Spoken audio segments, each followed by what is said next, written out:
त्यामुळे अध्यक्ष म्हणून त्या बैठकीमध्ये जे झालं ते मी तुम्हाला विस्तृतपणे सांगितलेलं आहे. याच्या व्यतिरिक्त त्या बैठकीमध्ये कोणतीही चर्चा आपण रिपोर्ट केल्याप्रमाणे झालेली नाही. या चुकीच्या बातम्या आहेत, बिनबुडाच्या आहेत, याला कोणताही आधार नाही.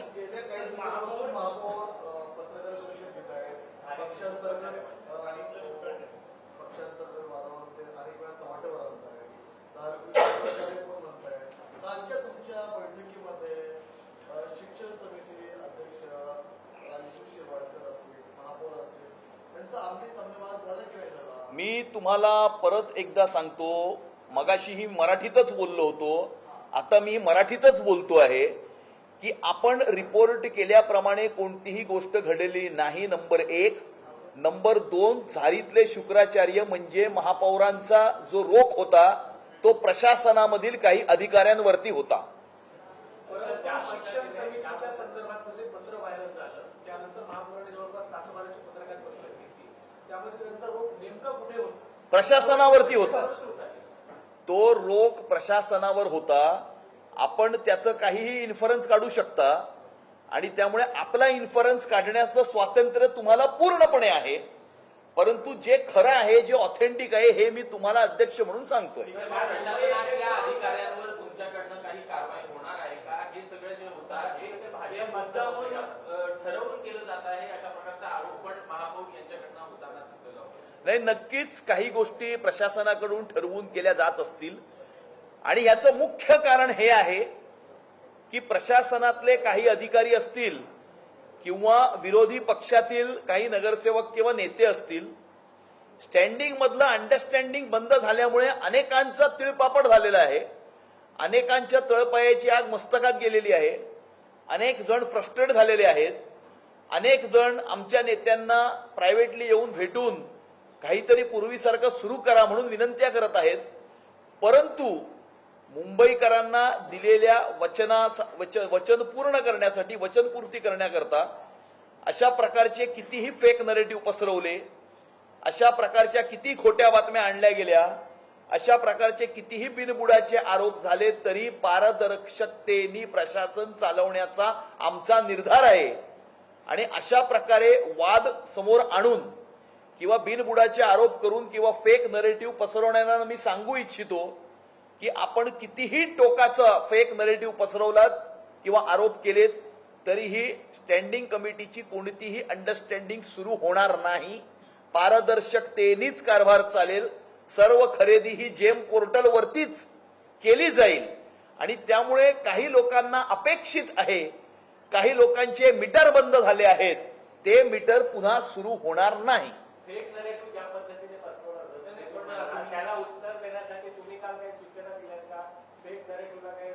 नाही, अगदीच जे खरं आहे, जे गेल्या 6 महिन्यांमध्ये, गेल्या 25 वर्षामध्ये झाली नाही अशा प्रकारची कामं जी गेल्या 6 महिन्यामध्ये करण्याचा प्रयत्न झालाय, 1200 कोटीचे टेंडर रद्द झाले, जेम पोर्टल आणलंय, मुलांकरता कॉन्स्टिट्यूशनल व्हॅल्यूचा अभ्यासक्रम राबवण्यात येत आहे, ही ज्या काही चांगल्या गोष्टी, कालच मलबा पोर्टल ही लॉन्च झालेलं आहे महापालिकेचं, त्या चांगल्या गोष्टी आहेत त्या मुंबईकरांपर्यंत पोहोचवण्याच्या सूचना सर्व नगरसेवकांना देण्यात आलेल्या आहेत. सर, तुम्ही म्हटलं की अंडरस्टँडिंग जे आहे ते होणार नाही. काही लोक जे आहे ते अंडरस्टँडिंग करण्याचा प्रयत्न करतायत का? आणि ते अंडरस्टँडिंग होत नाही, त्यामुळेच बदनाम भाजपला नाही, 100% काही लोक अंडरस्टँडिंग करण्याचा प्रयत्न करतायत.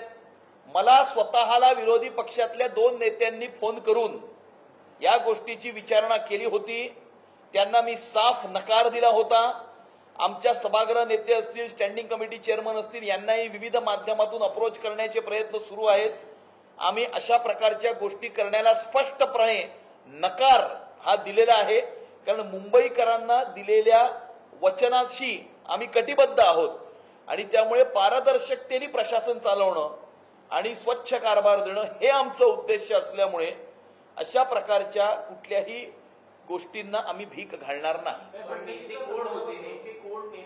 कोणत्या पक्षातील ते नेते होते ते मी माझ्या वरिष्ठांना सांगितलेलं आहे.